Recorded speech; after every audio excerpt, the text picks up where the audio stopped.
Hello there everybody, this is Krista and welcome back to Crochet to Tarot, and today we are talking about a grouping of decks that I've been trying to wrap my head around explaining for like weeks now, and I think I finally came up with a term that encapsulates, and these are my supplementary decks. Now, what I mean by supplementary is these are decks I tend to mostly pull out during a reading when I feel I need some clarification. So a term I've seen around is like clarifying cards.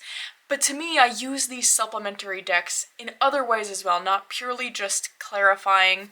To me, these are decks where I'll pull them to support the main oracle I use, or am I explaining this well? Oh goodness. I think what I'm meaning to say is that these decks I have to show today, in some form or another, their main purpose for me is to support other decks I am bringing into a reading. Now, this is not to say that I think these decks are like shallow by any means, or like this is the only way they can be used. I totally think that using one of these decks on their own could give an amazing reading. This is just how I tend to use these decks, and I thought it was kind of an interesting category of deck. So without further ado, let's just get started. Now, I have kind of three groupings here, and you'll notice that pretty much most of these decks are mini decks. That plays into it as well. Okay, I forgot to make space on my on my memory card, so here we are again. So you'll notice that most of these are mini decks. That plays into my brain sort of putting it in this category of supplementary deck, just because visually when I'm doing a reading, a lot of the times the focus I kind of want to be a full-size card for whatever reason. Not always, but a lot of the time. And these are also all oracles to say, so I don't, like tarot to me, I will use it in a supplementary way. Sometimes, most of the time when I'm doing a reading, it is supplementing, I'm saying that word so much, a main oracle, but I don't really, it's not the same. So these are all kind of oracles that either I specifically pull to support another card in the reading, or they're clarifying the reading in some way. So the first main category are decks that kind of just have keywords or some kind of phrase in a way. The first one being the Earthbound Oracle. I love this little deck, and I feel like I've seen this one described by a lot of people as one they use as a clarifier specifically, and it's totally a way I use it. I think this deck has really interesting keywords. It doesn't come with a guidebook, which I think starting out with this one is a really great example of also what I'm meaning here, because when I'm doing a reading, I love getting into a guidebook, which I think is why I don't tend to use a deck like this where it's pretty much just an image and a keyword and no guidebook. I don't tend to use that as a main focus in the reading, because in some fashion or another, I want to be getting into someone else's like written word, really. But I love using this to supplement my other decks that are, do have a guidebook to get into. I think this adds an interesting layer and even can give you another keyword for what do I focus on within this guidebook message. So I really love this one. I love the art style. It matches with a lot of the decks I love using all the time. So that's for sure a favorite, and that is can I get this closed? There we go. Earthbound Oracle. Next, another deck very much of the same flavor, the Compendium of Constellations by Claire Goodchild. I love this deck so much. It has a bit of a similar vibe, except not that same kind of like curio type illustration. We just have the constellations here. but I love the colors of this deck, and I really just love the way it functions. It's another like poker card size deck, but the thing I love about this is you get so many cards, like so many cards, and I don't think this deck is very expensive to get, you know, as indie decks go. Does this tell me, you get 88 constellation cards, 2-star cluster cards. So in total, you've got 90 cards in this deck. So it really gives you just a lot of different keywords to work with. And I think the keywords in this even more so are more straightforward than the Earthbound Oracle can be sometimes, which really adds something just interesting. And if you wanted to take it the extra step in the reading, you could look into the stories of these constellations, learn more about the constellation, and tie that into the reading somehow, which I think makes it really expansive. And I think that's another thing I like about using what I'm terming a supplementary deck in my readings is sometimes when you get into a guidebook, it can feel sort of non-expansive in a way, like here's the message, but adding in this keyword prompts you to think a little bit more and find how it ties in. How does the message from the guidebook here fit with this keyword kind of thing? But also in a clarifying way. If I am feeling stuck a lot of the times, let's be real, it's the knights. The knights and the kings I get stuck on. So pulling a card underneath a tarot, let's say, gives me a keyword, okay, like of here's the aspect of this knight I should focus on, or this king, or whatever other card. As a way to kind of say, all right, can you give me some more on exactly what you're meaning by pulling these cards? So yes, this is a favorite. I love this one. That is the Compendium of Constellations by Claire Goodchild. Now my last one that has a kind of a mix of straightforward keywords and then more sort of nouns or names type thing is the Mousebot Oracle. Now this is very new to me, so I haven't used this deck in this way a ton, but I have discovered that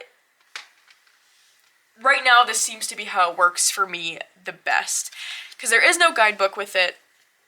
We do get some really good keywords, but I think the key, if you watched my recent deck acquisitions where I talked about this deck, there's some keywords that don't really feel as expansive as some of the others, or like, I don't want to say that it doesn't make sense, but maybe it just doesn't make sense to me. Like this autumn card, if I just pulled autumn, it does, you know, there's a lot of themes to dig into there, but I think when you have a deck that has something like autumn and then something as specific as optimism, it just gets confusing for me.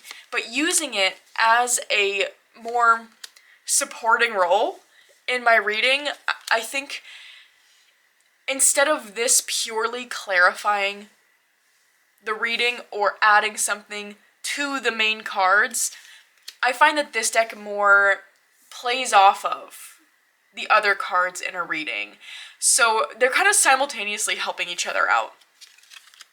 Where if I pull an Oracle card and then pull the Mercury card, using those two cards in tandem to get a message makes this deck make more sense.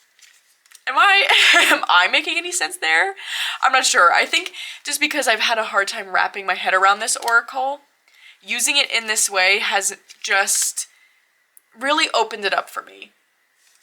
Which is exciting because I love the illustrations in this deck and I want it to work, and I think this is just how it's going for now, which is cool.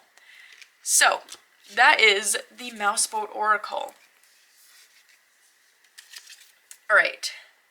Now I've got two decks here that aren't keywords. They are more nouns, things.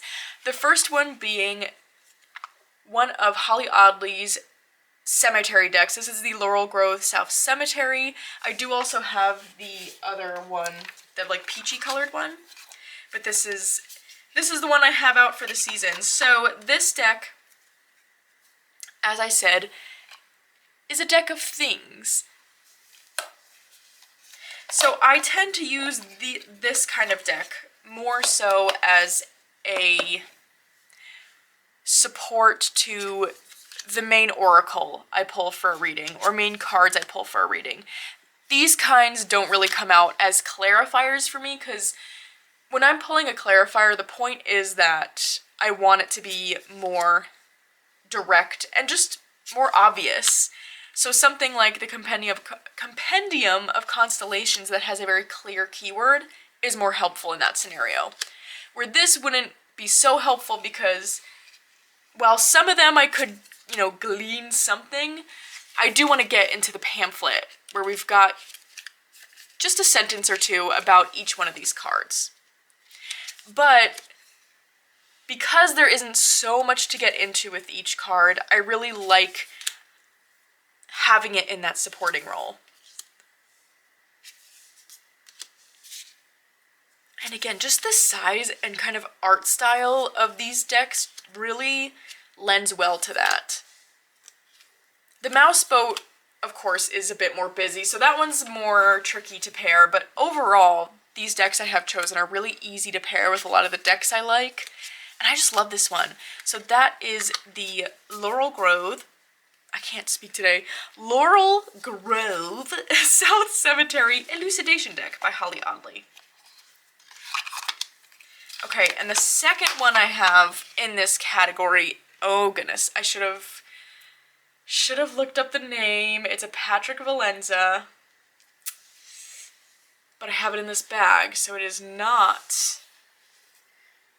have the name right here, unless, no. Alas, I do not have any sort of title card in here. Hold on. Here's the backs to look at. We're gonna look that up.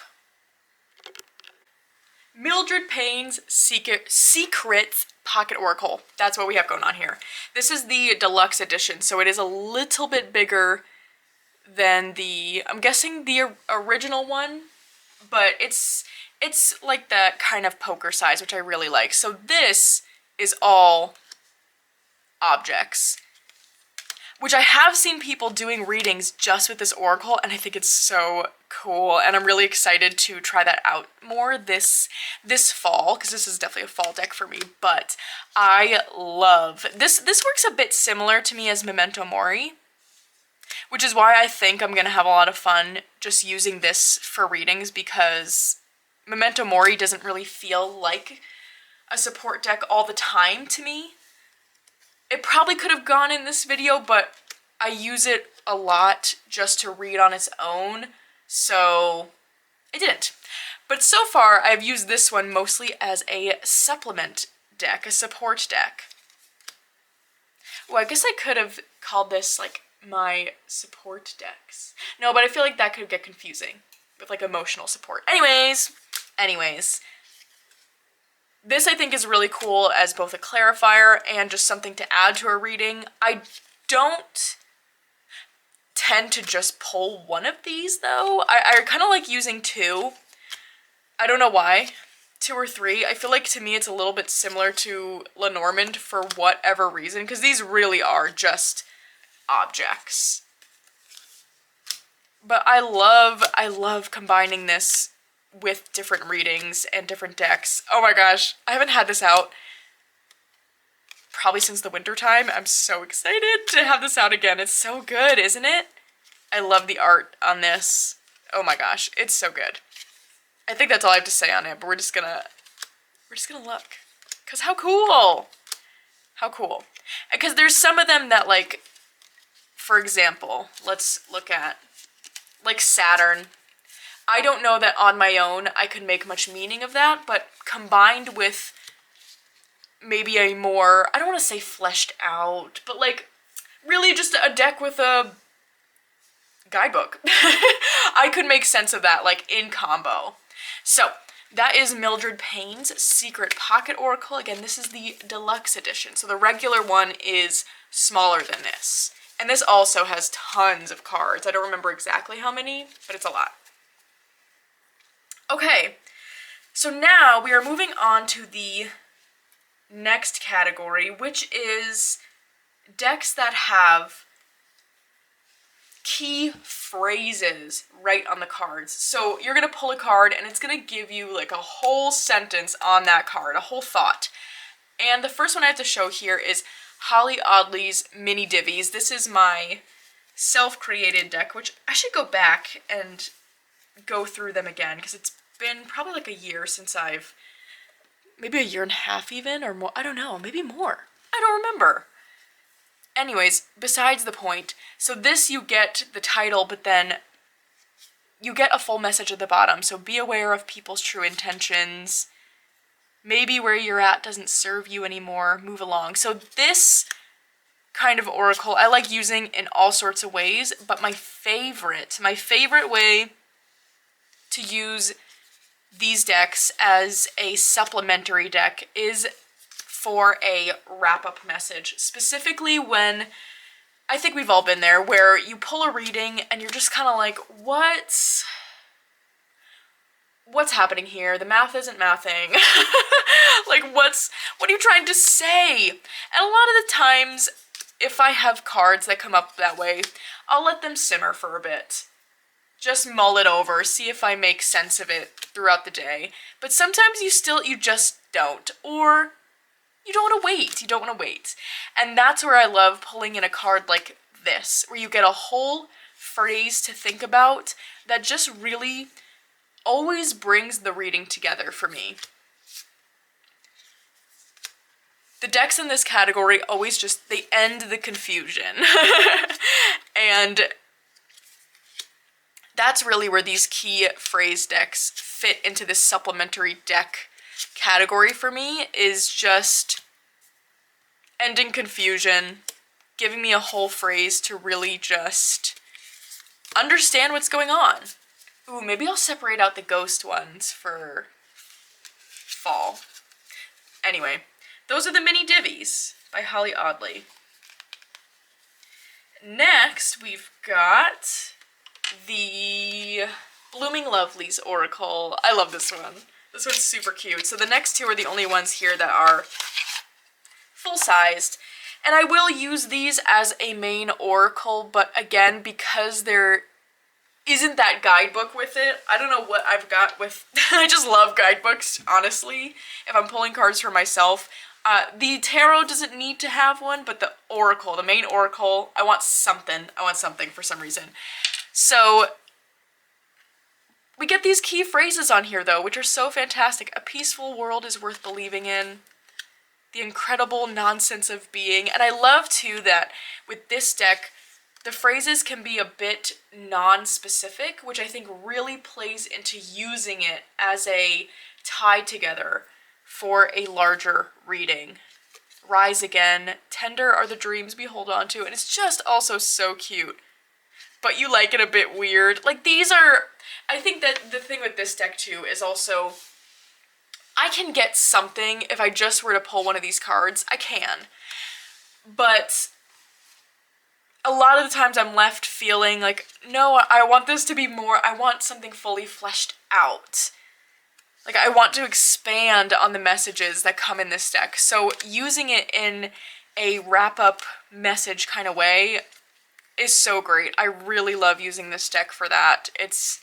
I'm not gonna pick favorites. I feel like these each come in different seasons. Like the Mini Divis to me are very fall. This is spring, summer. And the next one I have, so this is the Blooming Lovelies Oracle. The next one I have is definitely a winter kind of vibe for me, maybe fall. And that is the Lights in Dark Places Oracle. So this is same kind of vibe. We get a message right on the card. So keep looking up, that's the secret of life. If you get tired, learn to rest, not to quit. So this deck, though, is also specifically focused on... I don't know. So okay, the phrase on the bottom is making friends with your monsters. So it does really have this specific theme of finding light in the shadow. So I do also really like using this as a wrap-up message for shadow work readings. But I will use it otherwise because they just are nice little pick-me-up messages. And I don't even want to say that they're always a pick-me-up message. I think it can pull any sort of reading together, and I think even in the pick-me-up kind of message, you can find some spots you need to examine and work on, maybe. And I really love the artwork in this card. You make a difference. So this is a bit like affirmation-y.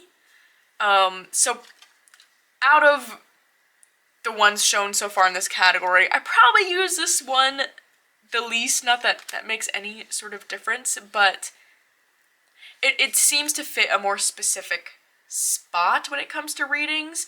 But when I am doing that kind of shadow work reading, or even like a self-worth reading, and I need some kind of wrap-up message or a clarifier, it's always going to be this one. So if you tend to do a lot of readings like that, I totally recommend this deck. I think it's really, really great. And it's one of those where it's like, you might not use it all the time, but when it fits, it really fits. You know, there's nothing else I have that fits into this slot. So really love this one for that. That is the Lights in Dark Places Oracle. My only complaint is I just don't really love the backs. It just has kind of the box image on it.